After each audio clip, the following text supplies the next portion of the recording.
Okay, good morning. Here is. I'm Jim Lilly. I'm a porter on the sleeping car at Pullman Dover Harbor. I'm going to take you back, give you a brief tour of it.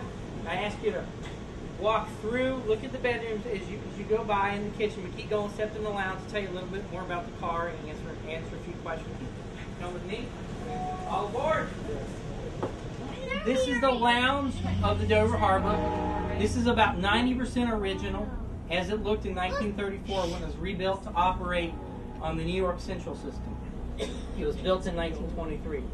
This is called a sleeper buffet lounge. So the buffet for Pullman called a kitchen, and then a lounge, and then there are 6 bedrooms each with 2 beds in them apiece.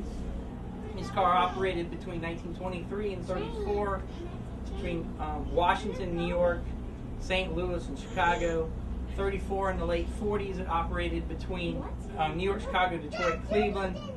And in the 50s, it was back operating Washington and Montreal. It was a mid-train car. You had bedrooms, a kitchen, and a lounge. It was retired in 1966, and we bought it in 1979. And then in 1979, after a couple private owners, the Washington, D.C. chapter of the National Railway Historical Society bought it and restored it. We still operate it. It was operating a living example of rail travel from the 1930s. So we actually run this on mainline trips behind an Amtrak and sell tickets to the public. And we use the revenue from that to go back into the car so we keep it running, and also so we can do public displays like this. But we are a not-for-profit. We're all volunteer. We do this because we love it. We have open houses like today just so people can have an idea of what it was like to travel. This wasn't a J.P. Morgan car or a Vanderbilt car.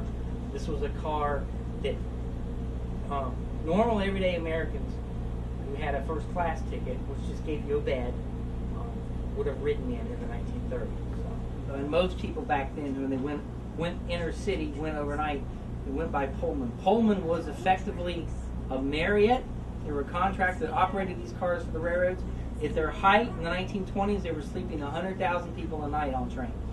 So there were between 8,000 and 10,000 of these cars. And originally this was what I call a head-in car. You had a baggage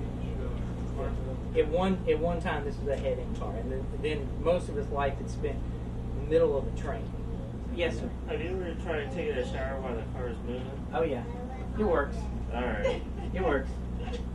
So, in fact, sometimes it makes it easier because you can just stand there and it sort of moves around a little bit. So, well, when you walk back out, you can stick your head in the kitchen. It's all original, including the charcoal stove, oven, grill, and warmer. That's all from 1934. We did take the 1934 microwave out for the day. And then you can see 2 of the bedrooms open, 1 in daytime and 1 in nighttime. Thank you for visiting us. If you want to travel with us, go to our website and sign up for a mailing list. You can ride with us.